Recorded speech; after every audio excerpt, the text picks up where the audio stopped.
Isda naman to, ningkuyog lang, ninunot lang ni Jesus Christ. Ano man, mo man to iyang kinabuhi. Mo to iyang destiny. So mas matagusan na to igsuon, dunay gahin ng Dios. Muna ang gibutang din ha igsuon, nga doon natay pagsalig. Kamana na to Ginoo.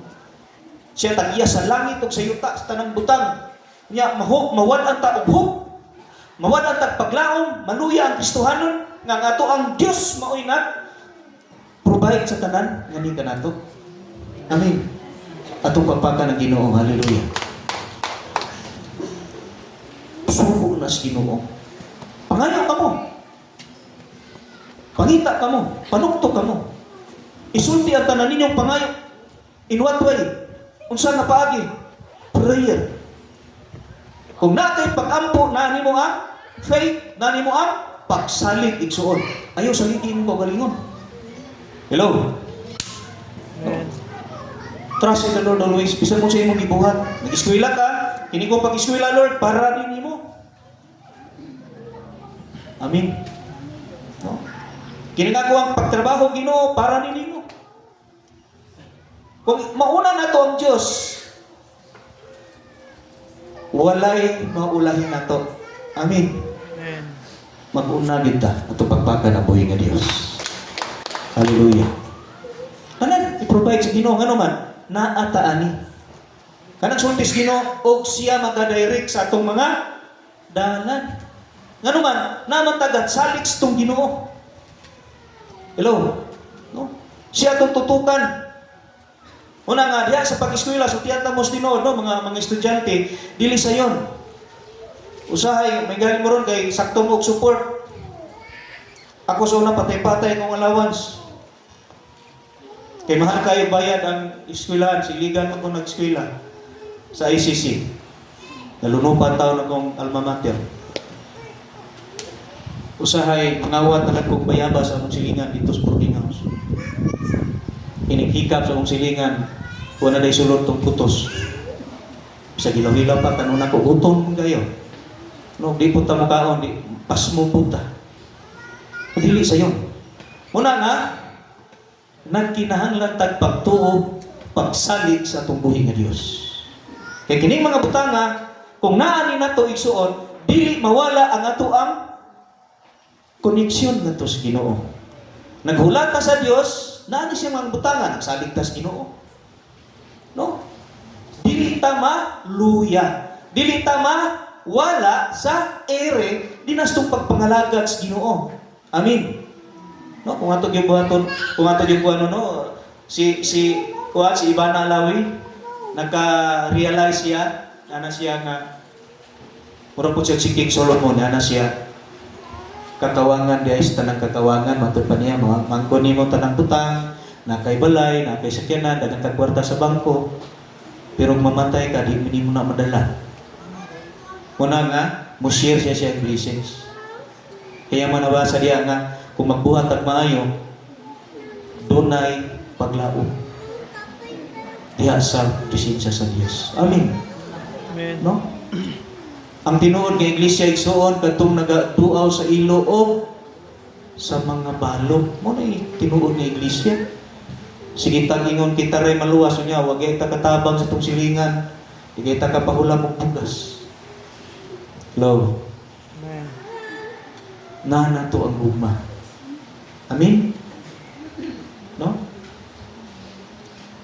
Tapuson ka mo sa usa ka istorya igsuon.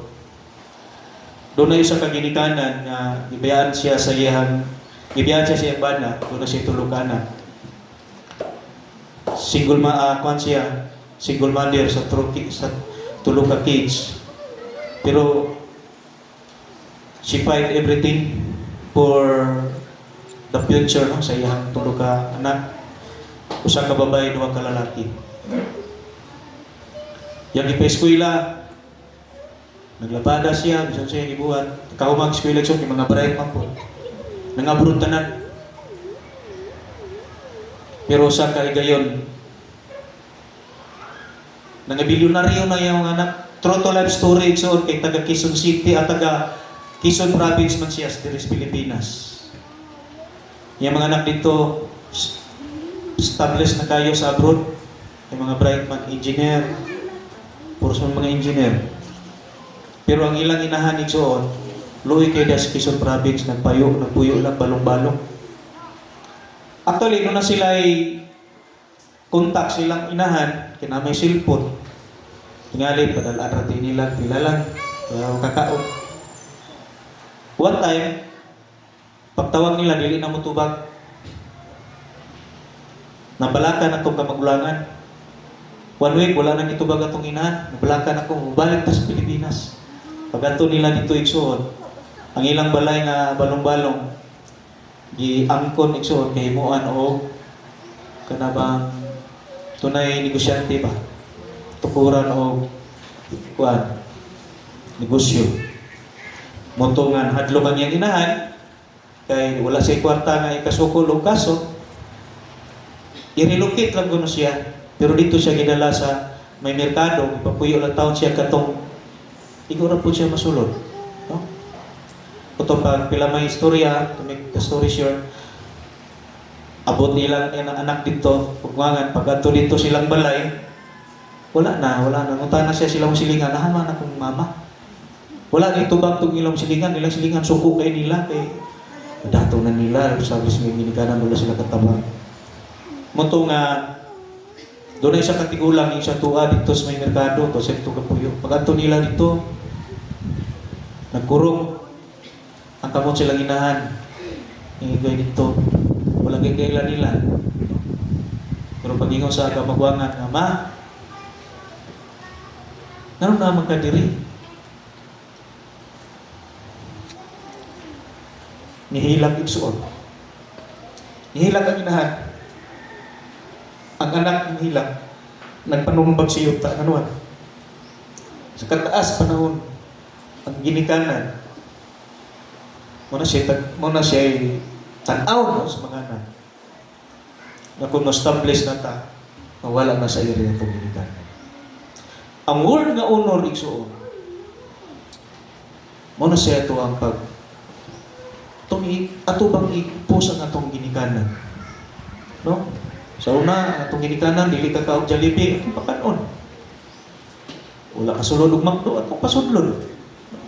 Atong pasuruyon. Para ko rang mama na, kung mama, maroy tama, sa di ko, mahadlok ko dalan. Maning magsaysay mong piyong.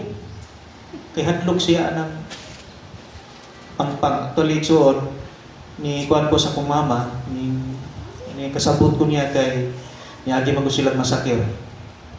Grade 3 pa yung edad, gimasakir sila diha sa lala, mga maranaw. Kanabang giangkol manggod ng yuta. Yang maranaw manggod, wala sila papilis. Ito sila sa pinakakuan, panimaslan. Yang ako ang lolo, ng mutipyado ni Tinasas. Sila mo ilipusin, kung mama na lampos na. Kung napantay na kung mama, ako nire sa kalimutan karon. Mana sa iksoon nga ato gyud nga ibutang ng ato ang pagkinabuhi tiyas gugma. Musaling tas Ginoo. Ang atong kaugmaon narugid sa Dios. Atong ibutang sa atong kasing-kasing nga kung wala ang kabubuton sa Dios i-apply itong kinabuhi, dili kita makaangkon sa saad sa Ginoo. No? Isa rin makaangkon. Kadto lang nagatuman sa kabubuton sa Ginoo. Una, atong i-deny ang atong self. Ang ikaduha,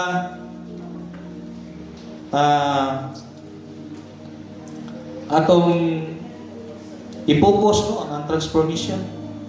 Every day, maghinonsol ta.